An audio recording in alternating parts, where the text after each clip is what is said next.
Entonces, ¿qué quiere decir centralizado exactamente? Centralizado, en principio, lo que quiere decir es que el Estado funciona con leyes comunes.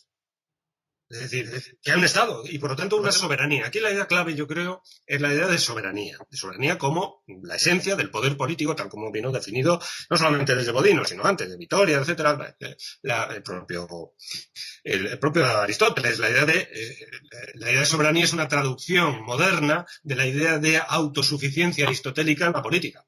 El Estado es la unidad autosuficiente, que es capaz, desde el punto de vista de la división política por antonomasia, que es gobernantes-gobernados, es capaz de, a través de la distinción gobernantes-gobernados, de la distinción política, es decir, hay dos tipos de acciones específicamente políticas que se hacen en una sociedad. Otro tipo de acciones no son políticas.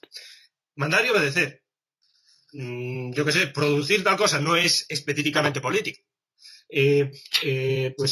Cuidar a una prole no es una acción específicamente política. Lo específicamente político, que tiene que ver con el Estado, es mandar y obedecer. Unos que gobiernan y otros que son gobernados. Bien. Y esta es la idea sobre... Yo creo que la idea de centralización, tal cual se plantea, primero tiene un elemento obvio de poder. Obviamente al poderoso le gusta tener cuanto más poder y cuanta más gente dominada, pues mejor, y cuanta más gente tenga y más la domine él, mejor. Y todo lo que sean poderes intermedios le pueden estorbar en ese aspecto. Tiene una lógica de casi todos los poderes políticos, no es algo nuevo, ¿no? Entonces, en ese aspecto, la centralización tiene un origen político. Pero después, el debate supongo que es un debate teórico, ¿no? De si esa lógica es operativa y funciona bien o no. Y yo ahí no estoy tan de acuerdo. Obviamente, parte mucho de la idea de escala, de economías de escala. Es decir, que cuanto más grande es una fábrica, pues más barato produce, mejor produce, etcétera. Es una idea de escala. Cuando la producción a una escala mayor parece que es superior. Y algo de eso es correcto. Lo que pasa es que muchas veces cuando se discute no se tiene en cuenta el contrapeso, que es, por ejemplo, la ley de Borsodi, que es un economista americano, que también está olvidado, eso le gustaría al señor Isma, ¿no? Que nadie habla de él, que explica la ley de Borsodi, que dice, sí, efectivamente, la producción a una mayor escala, cuanto más grande sea la unidad productiva, y eso se puede aplicar también a los estados, ¿no? Pues más barata producirá, más eficiente será, etcétera. No habrá, como dicen los ingenieros, rozamientos internos, porque muchas de estas ideas tienen cierta base, lo explicó Hayek y otros autores, historiadores de las ideas, en una especie de mentalidad de ingeniero que aparece en Francia en el siglo XVIII y XIX, la idea de ordenar la sociedad como un mecanismo, como una máquina que funcione de forma eficiente, sin fallos y cosas por el estilo, y que se conseguirá el mejor output, ¿no? El mejor resultado. Claro, y en principio la idea de escala parece que funciona bien. Entonces, mejor España que una autonomía y mejor Europa que España, y si pudiera ser una cosmópolis, pues aún mejor, porque se reducirían los costes de producción de los bienes, serían homogéneos y serían todos así. Siempre tiene un contrapunto, que es la ley de Borsodi, dice sí, con la escala se aumenta la eficiencia, pero también se incrementa al mismo tiempo los costes de distribución. Por eso no hay ninguna empresa,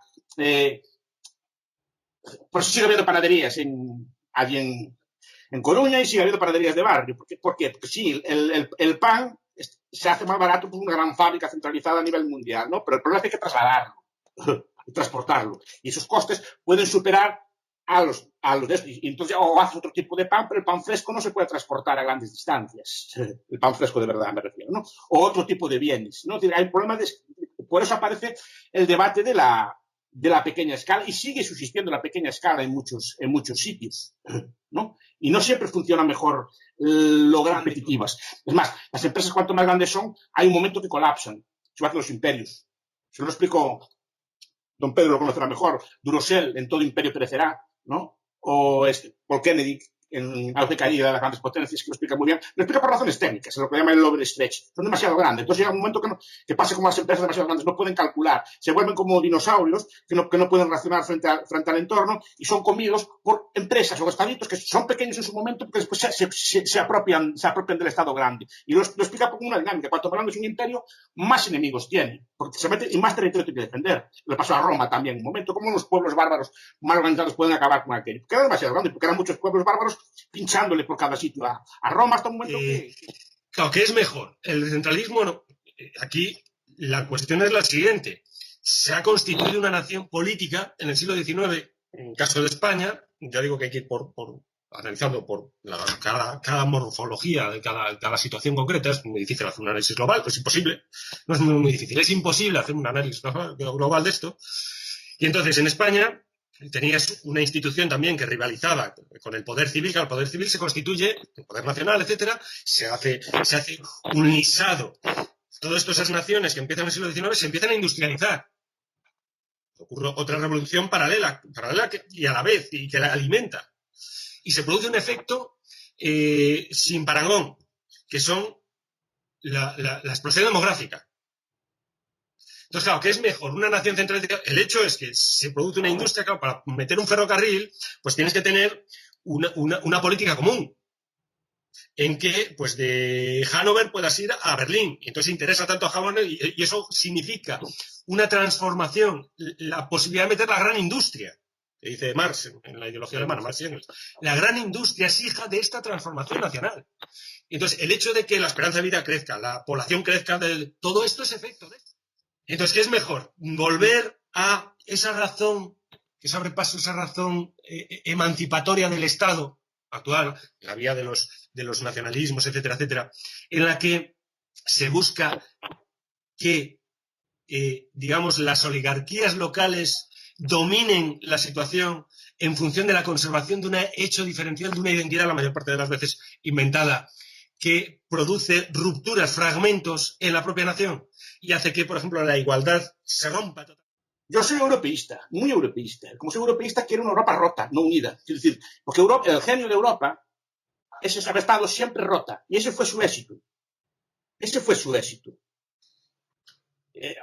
Al señor Iso le gustan mucho los imperios y esta cosa así. Pero la Europa imperial, yo no soy imperialista, pero bueno, la Europa imperial que tú fue una Europa dividida, no fue una Europa unida. Precisamente porque cada uno iba a su sitio, iba a su bola, buscaban por aquí, por allá y buscaban cosas. Y el esto de Europa lo explica Eric Jones, por ejemplo, en El Milagro Europeo, o Jan Baechler, por ejemplo, en La Origen del Capitalismo, está en la fragmentación territorial de Europa. ¿Qué pasaba? Porque así es un sistema que es imposible eliminar la censura. O sea, es un sistema en el cual es imposible censurar porque siempre hay un sitio donde puedes editar, ¿no? Y es un sistema enormemente competitivo, de tal forma que si hay una innovación en algún sitio, la copian los demás. Y si hay un fallo en un sitio, el fallo queda localizado en ese sitio, ¿no? Y no se extiende a todo el país. De hecho, uno de los problemas de China fue la unificación. En cuanto se unifica, tuvo varias etapas. Los ciclos de China son complejos. Pero cuando se unifican, lo primero que hace es poner papel moneda. Degradar la calidad de la moneda, por ejemplo. Cosa que en un sistema fragmentado no puedes poner una moneda de mala calidad, porque si no los demás no te la quieren, ¿no? Tiene un montón de ventajas de competencia entre sí institucional. Cuidado, que al final estaba más unido. Estaba más unido porque al final buscabas un idioma solo, un idioma de conexión y buscabas el latín. En los tiempos de fragmentación, por ejemplo, cualquier estudiante podía estudiar en cualquier universidad de la cristiandad. Sin problema ninguno. Y se ve cómo se desplazaban, iban de un sitio a otro, daban clase en un sitio y en otro, cosa que, por ejemplo, cuando se empieza centralizada con la compra centralizada de medicamentos que hubo hace poco, por lo más fresco que tengo yo. Si falla el centro, probablemente pudiera ser más eficiente todo eso, ¿no? Igual que una compra centralizada. Pero ninguno de nosotros compra aceite con los vecinos. Prefiere comprarlo por su cuenta porque saben mejor que nadie las necesidades de la gente que tiene. Lo mismo pasa a un nivel ya muy grande. El Estado compra y probablemente pudiera comprar más barato y pudiera comprar mejor, etc. Pero ¿qué pasa si hay un fallo en el centro? ¿Qué pasa si hay un fallo en el centro? Esto lo explican, por ejemplo, en el sistema, por ejemplo, de ferrocarriles, que también es otro sistema, por ejemplo, la que se llama la estrella de Legrand, es el sistema de ferrocarriles que hay en Francia, ¿no? Es un sistema también radial, centralizado, todo pasaba por París y todo estaba con unas líneas muy rectas, así este tipo de personas muchas veces tienen tendencia por la geometría, les gustan las cosas cuadradas o rectangulares, así como los estados americanos o como los estados africanos, que fueron creados con principios geométricos. Bueno, pues que crearon también un sistema geométrico que es como una estrella. Vale. El principio, efectivamente, tendría que funcionar mejor. Pero ¿qué pasa? En la Primera Guerra Mundial, uno de los nodos se estropeó y colapsó el sistema entero. El sistema alemán de ferrocarriles, herencia del sistema viejo, en buena parte, es un sistema barroco, con muchas vueltas, revueltas y muchas redes y muchas permite tener atajos. Y la Primera Guerra Mundial, al final, sí, llegó antes las tropas alemanas, llegaron a la frontera que los franceses. Porque el otro es más rápido, efectivamente. Pero basta un pequeño fallo en el sistema para que colapse. Claro, si falla el centro, falla todo. Pero es que no es que si falla el centro, falla todo. Es que si falla el centro, no es que haga mejor el que compren las mascarillas, digamos, las comunidades autónomas, por ejemplo, que hagan una... Es que ya está fallando. El hecho de que compren las mascarillas las comunidades autónomas ya es un fallo. Ya es un fallo. Pues la idea es esta. En cuanto se empieza a unificar Europa y así empiezan todos los... a poner una moneda única también, empieza pues, a establecerse ese problema y entras en cierto estancamiento. Pues yo digo que la fragmentación muchas veces hay que tenerla en cuenta. Es decir, sobre todo por una razón, porque el Estado no tiene escala. No hay un Estado que puede decir cuál es el Estado correcto, que presta los servicios correctamente. ¿Cuál es la escala del Estado? El Estado es absoluto. La ley del Estado es absoluta. La soberanía es absoluta. Esto también, como estamos en el posmodernismo y me parece que no hay términos absolutos, es absoluto. La ley que impera hasta los Pirineos y con la frontera portuguesa es la ley española, en su integridad toda. Da igual que sea de Cataluña, da igual.